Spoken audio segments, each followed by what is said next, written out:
Well, good morning, everyone. Mitch Austin here. So grateful to be with you this Sunday morning and exciting news. I'm so excited about your new home and us gathering again in person. You know, Zoom is great and I'm really grateful for it because people can get the message remotely, but there's something about being in person that is also so wonderful and a great quality of experience. I think that happens, that kind of satsang of spirit and us being in the room. So I hope people can make it next Sunday.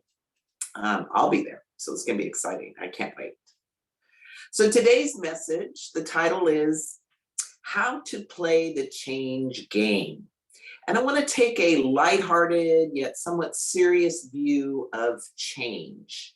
And I think it's timely because, you know, with this COVID event, we have been through change in every sector of our world: financial, social, environmental, health. And that's a lot of change to go through in such a short time period. In fact, I think we probably all have change exhaustion now. You know, please stop the change, right? And today I want to offer some wisdom, some tools, some mindset that we can use to navigate change. Who would like to navigate change with more grace, more power, more ease? Yeah, absolutely. And so in order to do that today, we're going to look at three things. We're going to look at cultivating our spiritual view, this deep understanding of who and whose we are beyond our human expression, that part that never changes. We're also going to talk about AA, acceptance and attachment, and what those roles play in change. And then the third thing we're going to look at is living life on life's terms. There's some non-negotiables with this life. And once we embrace them, we can experience more ease and grace around change. So I want to start off with a parable, a little teaching story. Actually, this is more of a teaching story than parable. Parable tend to come out of the Bible. But this particular story, it's been called a Jewish teaching story, a Persian teaching story. In any case, it's filled with wonderful spiritual food.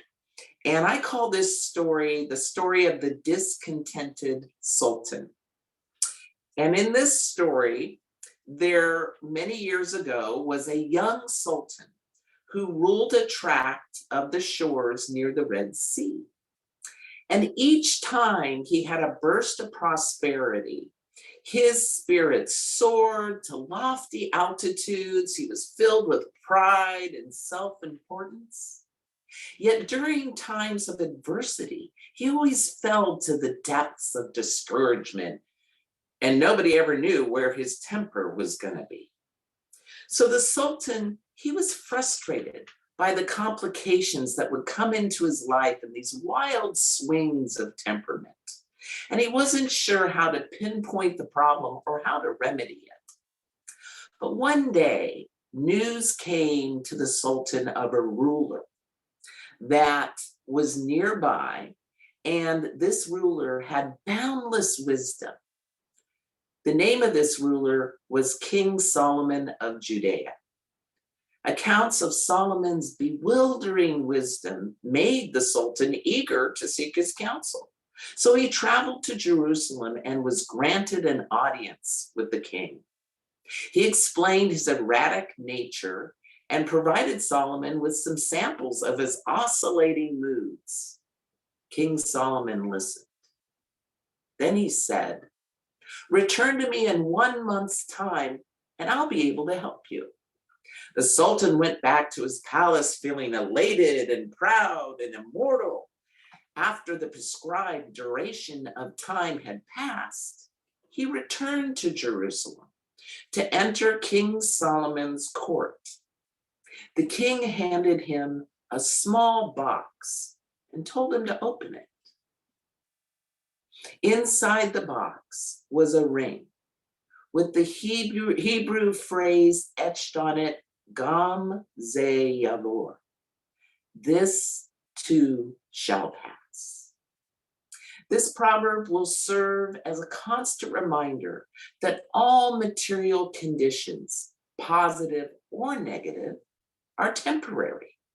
King Solomon said to wear it, remember it, and live by it. Yes, this too shall pass. Anybody know anybody with wild oscillations? They're up high, then they're down low. I think we all know somebody like that. But we can move through change with a greater sense of equanimity and balance and peace. And so the three things that we're going to dive into is one, to remember our eternal nature, that we are spiritual beings, and to practice acceptance of what is, because oftentimes it's our resistance to what is that creates a secondary pain that we control, right?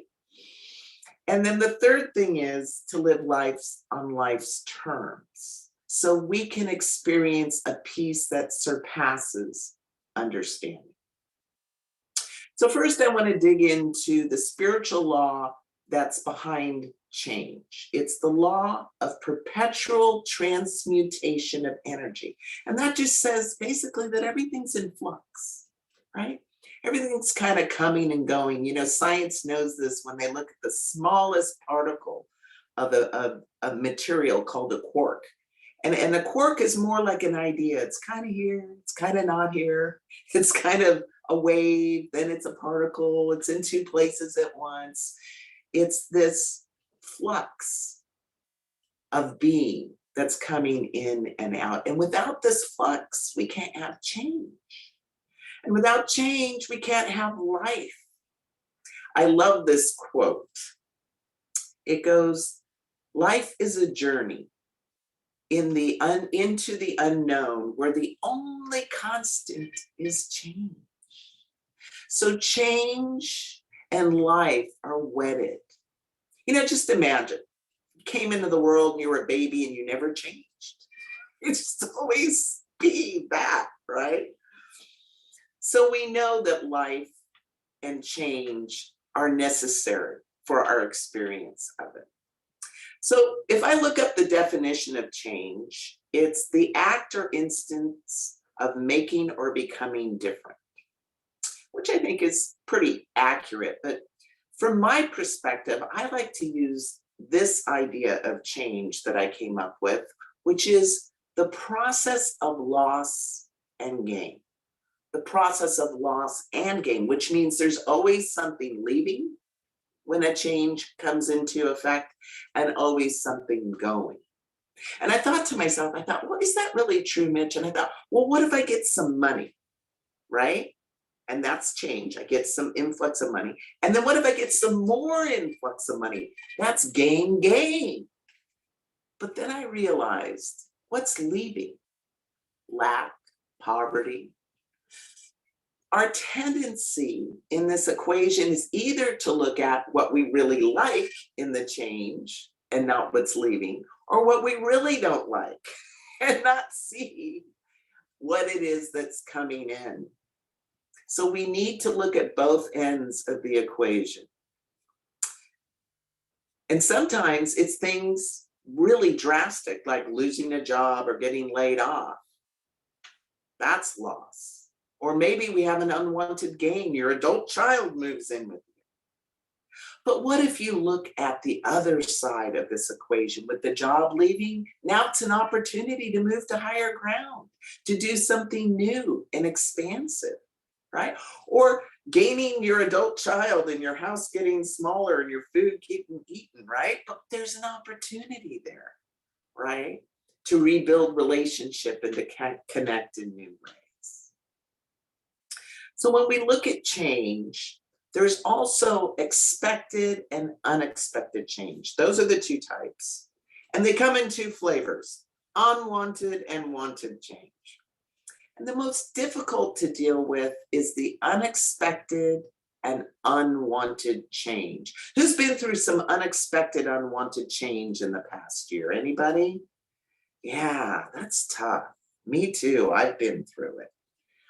And I want to encourage you that if you are going through some unexpected, unwanted change, get with community. Get with a practitioner or a minister or family or friends. The only thing worse than going through unexpected, unwanted change is going through it alone.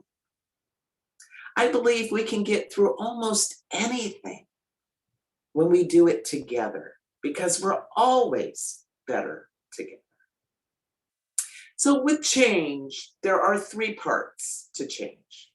There's the catalyst event, there's the in-between phase when things are being rearranged, and then there's the new reality.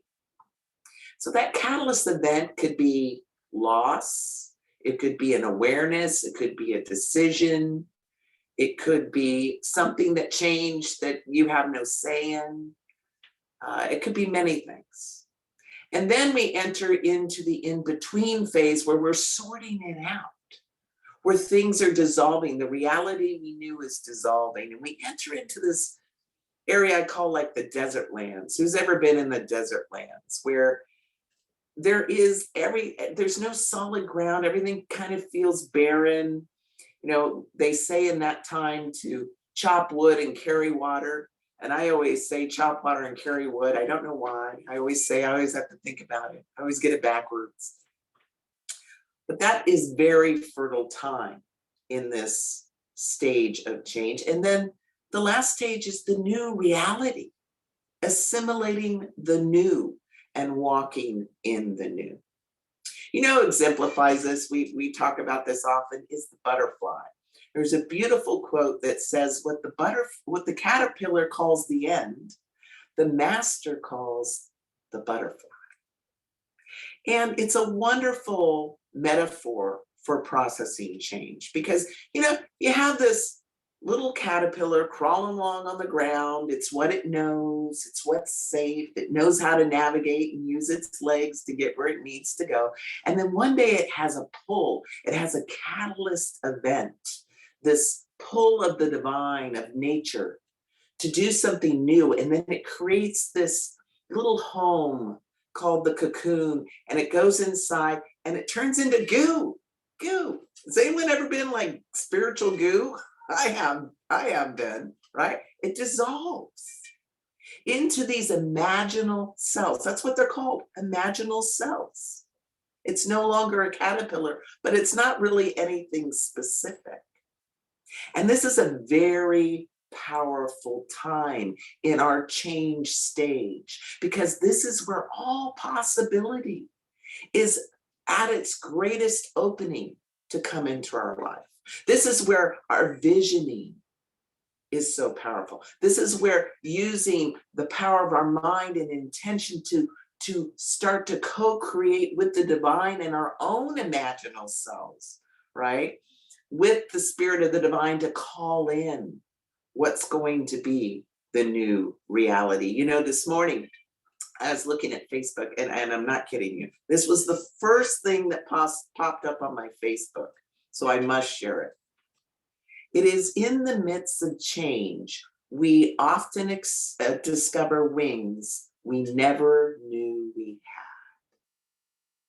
We often experience wings we never knew we had. And so I invite you, if you're going through change right now, to explore what wings might be growing for you.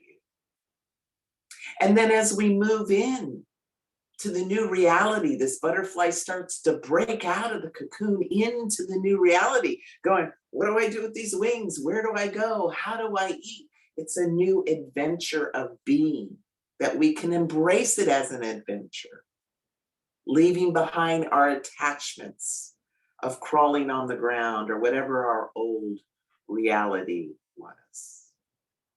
So I want to break down the first recommendation of managing change. And this is something we can do before the change comes to get prepared so we can navigate it with more grace. And it is to cultivate our spiritual view of the world and who we are in it, to transcend what the world tells us we are, that we are what we have, what we do, we're our reputation, we are what others think of us. or even this body. You know, Pierre Teilhard de Chardin tells us in his wisdom, he says, we are not human beings having a spiritual experience. We are spiritual beings having a human experience. And I love what Ernest Holmes says about this as well. He says, you are to believe with the utmost simplicity and complete faith that there is a pattern of you or a real spirit of you, which is as eternal as God, indestructible as reality, and as changeless as truth. There's a pattern of your being that's always being called forward, called through you, just like that caterpillar. It had a pattern. And behind that pattern is all of the wisdom, power, and love of the divine pouring through you to make it manifest into the world. Isn't that amazing to remember that? To know that? And when you get that in your spirit, when things start to fall away, you can go back to the truth of who you are. You know, I think that's why sometimes when people retire, they struggle. They kind of lose this idea of their being or their sense, right? Because they were the manager, or they were the CEO, or they were the doctor, or the nurse, or the teacher. And now they're like, well, who am I? So if you cultivate ahead of time this knowing of your spiritual magnificence and that the pattern is always coming through you, now the job pattern has come through, now it's a new pattern in the world that's being called forth. The second thing is that I'm going to invite you to live life on life's terms. You know, when we came into this world, we came into life's contract or agreement. Did you know that we had a contract? Did you read the fine print? There's some fine print.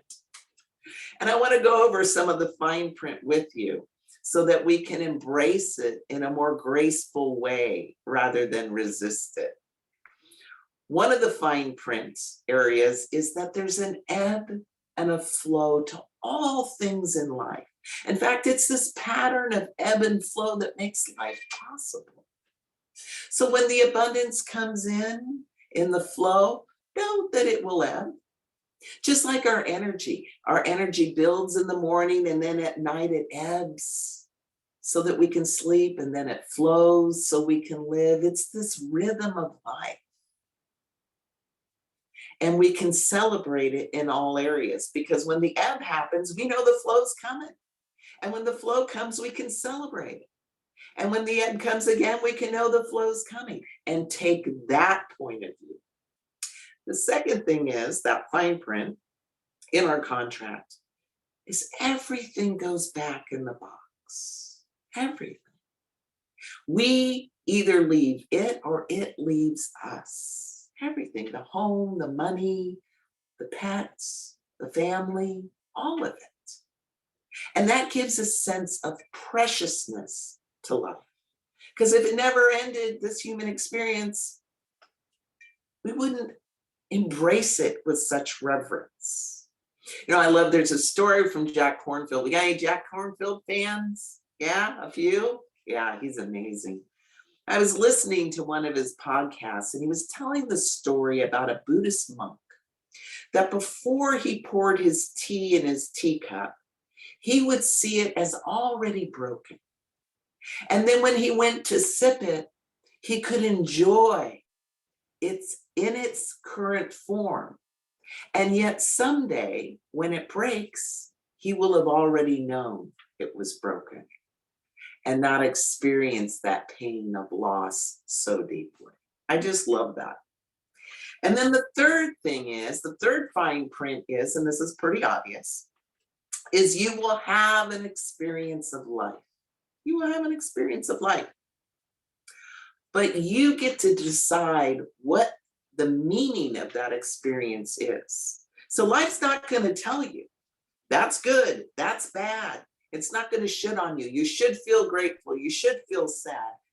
You get to step into the power of whatever unfolding or change this experience of life means for you. And that's where our power lies, is in the meaning that we attach to these experiences and changings of life. And I don't know about you, but for me, where I've landed on these changes is that everything in my expression is either a lesson or a blessing. And really, the lessons are just blessings in disguise. I haven't processed yet to get to the blessing. Because the truth is, life is not happening to us, it's happening for us. It's happening for us. You know, Ernest Holmes says there is a pattern, remember the pattern of your true being, that is seeking to manifest through you. Back of it, all the will and purpose of the universe, all the irresistible laws of being. Finally, it will win. It will win. So this change that's coming, wanting to come through you, will happen with you or without you, right? It will win. And we can partner with it when we feel this urge and we have this knowing to move through that change more gracefully.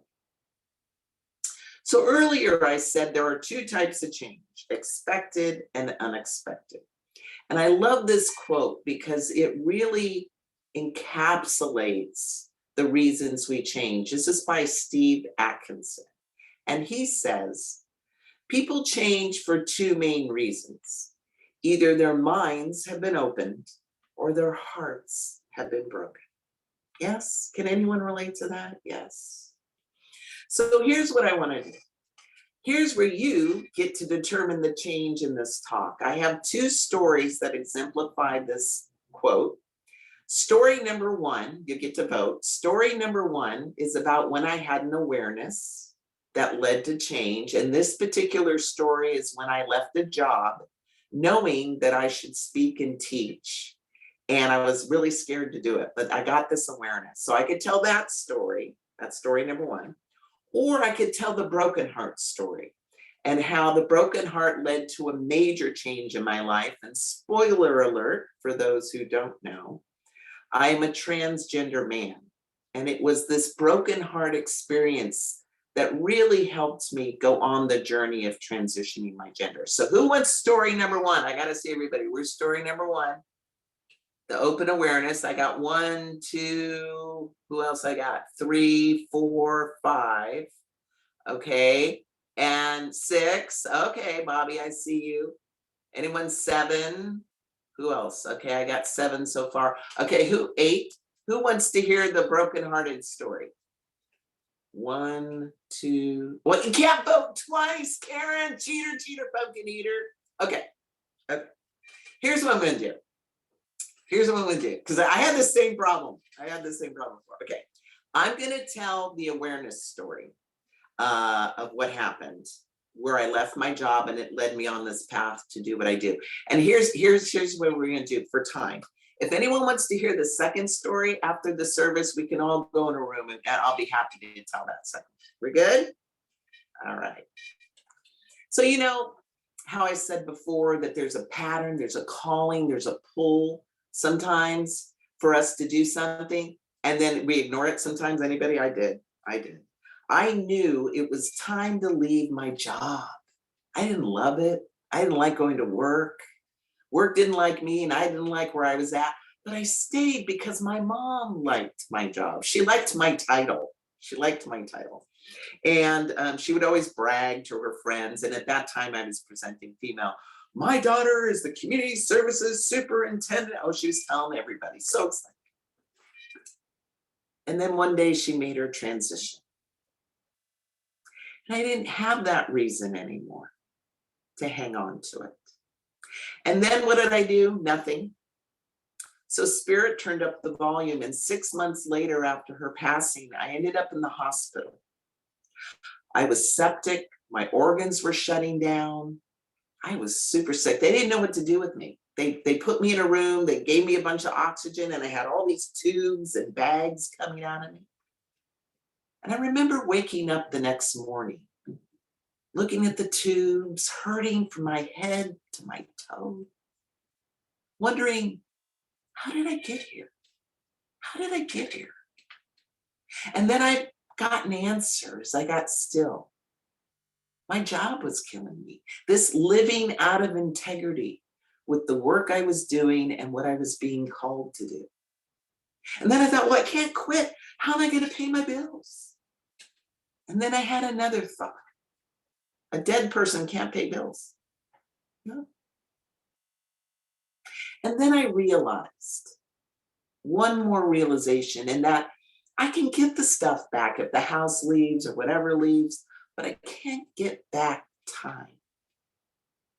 So after I got out of the hospital, I knew I needed to leave, but I needed that little push, anyone, that little shove, right? And it came in the form of my employee newsletter. And they would always put a quote at the top. And I felt this was spirits kind of speaking to me when I read this quote. It was a quote by Edward Teller. And it goes, when you reach the end of all the light you've known, and it's time to step into the darkness of the unknown, faith is knowing that your foot will land on something solid, or you will learn to fly. And I kept reading that quote over and over as I handed in my resignation letter. And then when I left, I had that crisis of being. Who am I? I'm not this title. I'm not what other people are thinking about. And I was aware enough to know at that time, you can't just leave something, you got to set an intention to move towards something. And so I was guided towards a book called The Purpose of Your Life. Amazing book.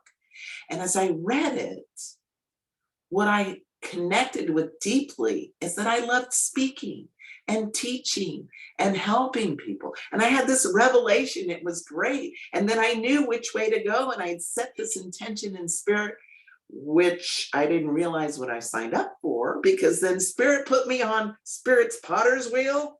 Okay, you're gonna be now a speaker, you're gonna change your gender, you're going to heal some things, you're going to let go of some things. And in a period of 3 years, I went through massive change. I ended an 8-year relationship. I lost my house. I changed my gender. I claimed bankruptcy. I cleared up an addiction, all that was necessary within 3 years to put me on the path before you today. So I know a little bit about change. It was tough, but it was so worth following my guidance down that road. So here's what I know. That when we practice acceptance as we go through change and we embrace the wisdom of King Solomon, this too shall pass. We can be easier with the change that's uncomfortable. And we can be in greater balance with the change that we really like. And also when we remember who and whose we are eternal piece of source. So none of this four attachments of who I am what I do, I am what others think of me, whatever is leaving, for me, it's my hair is leaving, and I'm just, there it goes, it's all gonna go. And that's okay, because I'm a piece of the divine, the Most High. Whole, perfect, and complete, already done package. And then the last thing is to live life on life's terms, to wear life like a loose coat. It's going to ebb, it's going to flow. It's all going to go back in the box. Losing my mom was tough, but I didn't want her to stay in a body that was dying. It's all got to go back in.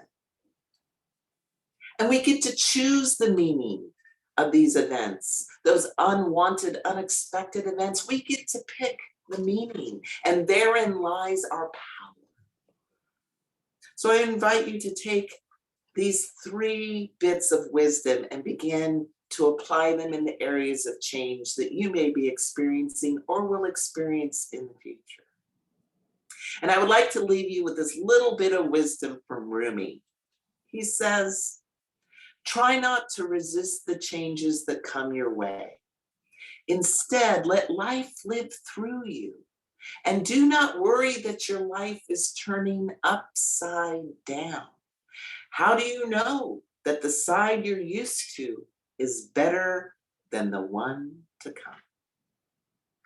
Blessed be. Let's take this message into prayer.